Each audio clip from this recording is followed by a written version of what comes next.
Va a comenzar el compromiso, moverá la pelota el equipo de Guaraní, va a arrancar. En este mismo momento autorizó el árbitro, tocó la pelota el equipo de Guaraní, ya está en marcha el compromiso. Guaraní de Fran ante el equipo de Fernando de la Mora. Martín Romero. Dame, le dice Franco, le dio a Franco. Y Franco para Romero. Y Romero para Díaz, el centro, el cabezazo defensivo, el rebote, remate de primera, ¡gol! ¡Gol!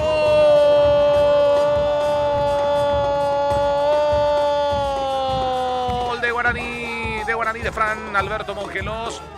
Misil abajo, qué bien agarró la pelota, qué bien pateó, remate de aire, esa pelota se clava en una de las esquinas, parado queda Colmán, abre el marcador Guaraní de Fran, 10 minutos de la primera etapa, gana 1-0 el conjunto que dirige Pablo Caballero. Sí, señor, de un muy buen centro de Bruno Díaz desde el costado derecho, termina buscando justamente la presencia sobre el otro lado de Francisco Franco, la pelota es rechazada por Acosta y le queda en buena posición y más todavía porque cierra de muy buena manera la segunda pelota, el segundo balón. Alberto Mongelos.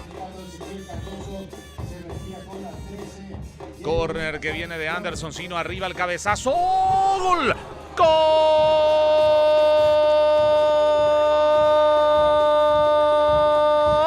De Fernando de la Mora. ¡Qué cabezazo de Fernando Cáceres! Aplicó el testazo, esquinado, imposible para el arquero Diego Morel, que se estiró esa pelota lentamente, pero qué esquinado fue, por eso no llegó el arquero, porque suavemente se mete en el fondo del pórtico para que empate el partido Fernando de la Mora. 5 minutos de la parte complementaria, 1-1 aquí en Encarnación. Muy buen centro de Sino y ahí después termina ganando Fernando Cáceres, un testazo forzado, pero esquinado realmente para sorprender a Diego Morel, que hace el esfuerzo de llegar a esa pelota, no puede.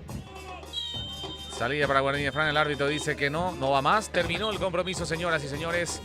Nuevamente Guaraní, una fecha más, sin poder ganar 11 fechas en la división intermedia. Hoy empató con Fernando de la Mora, 1-1 aquí en el Villa Alegre de Encarnación.